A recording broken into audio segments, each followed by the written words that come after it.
Buried alive behind bars, the untold horror of bullying, exploitation, and fear. Before we begin, listen closely because what you're about to hear was buried behind steel doors and concrete walls. Like this story, share it with someone who thinks they know what justice looks like, and subscribe because once you step inside this case, there's no walking out. The alarm at Pelican Bay State Prison shattered the silence at 2:17 a.m. Correctional officers rushed down the dim corridor of the security housing unit, windowless cells stacked in sterile isolation.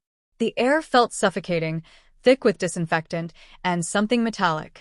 In cell D-12, inmate Marcus Reed lay motionless on the concrete floor. 43 years old, serving a life sentence. 22 of those years spent in solitary confinement. His body wasn't hidden. It wasn't staged. It was simply discarded. Officially, the preliminary report would later call it self-inflicted trauma. But the bruising along his ribs told another story. So did the faint imprint of a boot's sole on his jumpsuit. Across the Atlantic, reports were already surfacing from HMP Bedford, stories of inmates extorted for protection, beaten for refusing to comply, locked in cells while screams echoed down Victorian-era corridors. Meanwhile, thousands of miles away, footage leaked from Dawndale Youth Detention Center showed teenagers restrained and isolated for days, sparking international outrage. 3 facilities. 3 countries. One common thread: fear. Back in California, Detective Elena Vargas stood outside Reed's cell, staring at the scratch marks along the metal door. She had seen gang violence before. She had seen staged suicides. But this felt different. Reed had filed multiple grievances in the weeks leading up to his death, complaints about bullying, forced commissary payments, and threats from other inmates who somehow had access to him despite total isolation. Isolation. That was the official term, but inmates called it being buried alive. Vargas discovered something else in Reed's file, a request for a confidential interview with Internal Affairs, scheduled for the morning after he died. Someone didn't want him talking. Security footage from the corridor showed a 12-minute blackout. No video, no audio. A technical malfunction, administrators claimed. Yet when technicians reviewed the system logs, they found manual overrides initiated from inside the control room. And that's when Vargas realized this wasn't just inmate-on-inmate violence. When they opened the sealed control booth and examined the deleted logs, they found a name attached to the override code, one that belonged not to a prisoner, but to a senior correctional officer. The name tied to the override code was Officer Daniel Harlow, 15 years at Pelican Bay State Prison, decorated for exemplary control under pressure, trusted with overseeing the most volatile inmates in the security housing unit. By sunrise, Harlow was gone. His locker sat open, uniform missing, badge left behind like a silent confession. Payroll records showed he'd clocked out at 2:24 a.m., 7 minutes after the blackout ended. Surveillance cameras caught his patrol car leaving the parking lot, headlights off. Detective Elena Vargas didn't believe in coincidences. Marcus Reed's grievance forms painted a disturbing pattern. He claimed certain inmates were being allowed brief, undocumented movement between cells during maintenance checks. He wrote about extortion rings operating inside solitary, payments routed through families on the outside. If you don't pay, Reed had written in shaky pen, they let someone in. Solitary confinement wasn't supposed to work that way. Cells were sealed. Doors were electronically controlled. Movement required logged authorization. Unless someone with access was bending the rules. Vargas dug deeper. Financial records revealed unusual deposits into accounts linked to relatives of inmates housed near Reed. Small amounts, $200 here, $500 there, transferred through shell payment apps. Traced back, several of those payments originated from prepaid debit cards purchased in Crescent City, just miles from the prison. Security footage from a local gas station showed Harlow buying those cards 3 weeks before Reed's death. But Harlow wasn't answering calls. His phone went dark near the Oregon border. Then something else surfaced. An investigative journalist in London, covering violence at HMP Bedford, reached out to Vargas after hearing whispers about the case.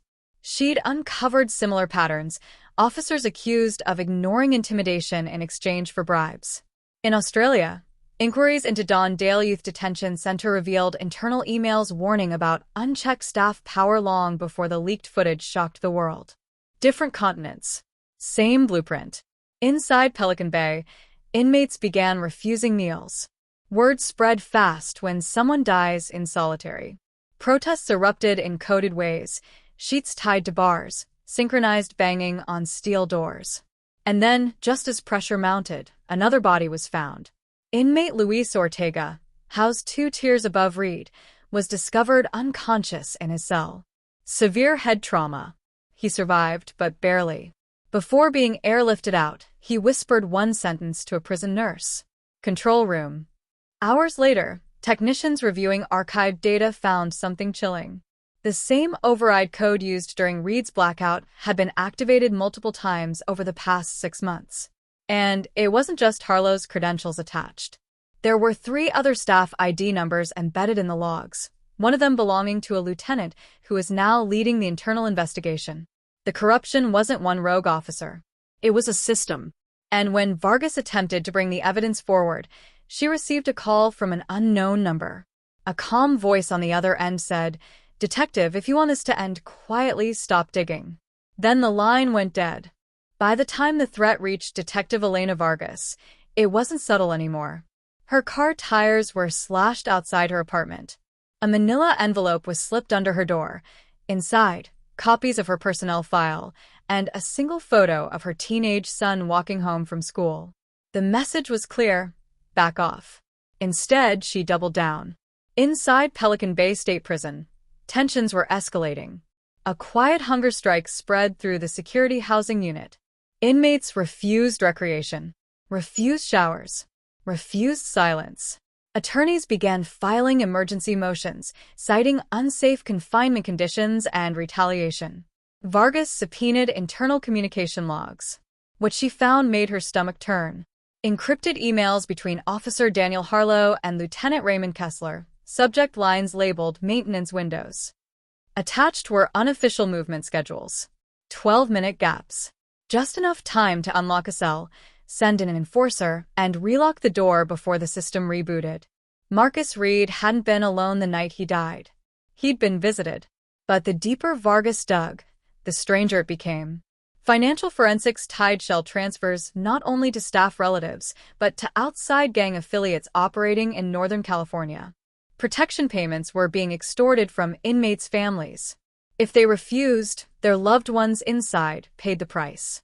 Solitary confinement wasn't isolation. It was leverage. Across the ocean, reforms were still being debated after violence reports at HMP Bedford exposed intimidation networks thriving in overcrowded wings. In Australia, the fallout from investigations into Dale Youth Detention Centre had already proven how unchecked authority could spiral into systemic abuse. Now, Pelican Bay was staring at the same reckoning. Then Officer Harlow resurfaced. Not alive. His body was discovered in a remote stretch of forest near the Oregon state line. Officially ruled a suicide.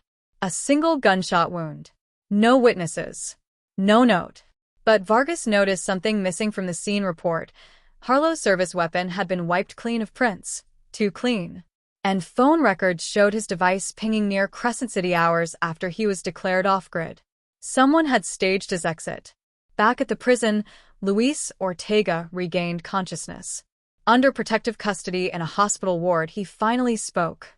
"They told me Reed was going to talk," Ortega whispered. Said he had proof. Said he recorded everything. Recorded. Vargas froze. Solitary cells weren't supposed to allow electronics.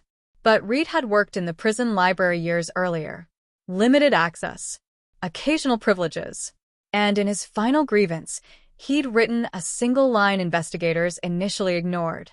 Check the books. When Vargas ordered a sweep of Reed's old library locker, officers found nothing unusual, just worn paperbacks and legal manuals. Until a forensic tech opened the spine of a hollowed-out hardcover. Inside was a micro SD card. And what it contained would not only expose Pelican Bay, but threaten to dismantle the very people assigned to protect it. The micro SD card contained 47 minutes of audio. Not rumors. Not inmate testimony. Evidence.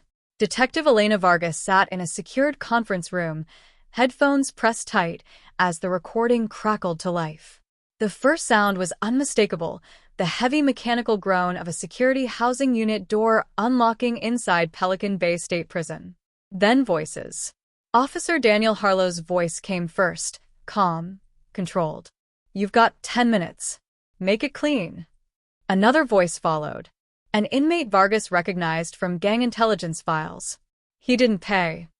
Marcus Reed's voice cut in, defiant, breathless. "I already sent the complaint. Internal Affairs knows." A sharp thud. A struggle. Metal scraping against concrete. And then Harlow again. "Should have stayed quiet." The recording didn't show everything, but it proved enough. The blackout wasn't a malfunction. It was coordinated access. Reed had anticipated retaliation. He'd hidden the card inside a book, betting someone would eventually look beyond the surface. Within hours, federal authorities were notified. Lieutenant Raymond Kessler was detained after forensic analysis confirmed his credentials were used to authorize unauthorized cell openings. 2 additional officers were suspended pending indictment. Financial trails connected the protection scheme to outside criminal networks. The scandal exploded nationally. Advocacy groups cited similar warning signs once ignored in reports from HMP Bedford and inquiries following the international outrage surrounding Don Dale Youth Detention Center. Oversight failures. Isolation used as a weapon. Systems built to conceal themselves. Public pressure forced sweeping reviews of long-term solitary confinement practices. Congressional hearings followed. Policies were rewritten. Cameras were upgraded. External audits mandated. But reform didn't erase what happened inside Cell D-12. Marcus Reed's death was officially ruled a homicide. Officer Harlow's case, however, remained undetermined. No fingerprints were ever recovered beyond his own. No surveillance footage captured his final hours clearly enough to confirm who he met before he died. The gunshot residue pattern raised quiet questions, questions buried in sealed reports. Some believed Harlow was silenced. Others believed he panicked. Detective Vargas never received another threat, but she kept one copy of the audio transcript locked in her desk drawer. A reminder that institutions don't rot overnight, they erode in silence. Months later, standing outside the prison's outer gates, she watched as media crews packed up and reform banners came down. Concrete walls still stood. Steel doors still slammed shut. And somewhere inside, men remained alone in cells the size of parking spaces. Because here's the truth that haunted her most. Marcus Reed wasn't killed for what he did. He was killed for what he knew. If you think this story was intense, you're not ready for the next one, hit subscribe so you don't miss it.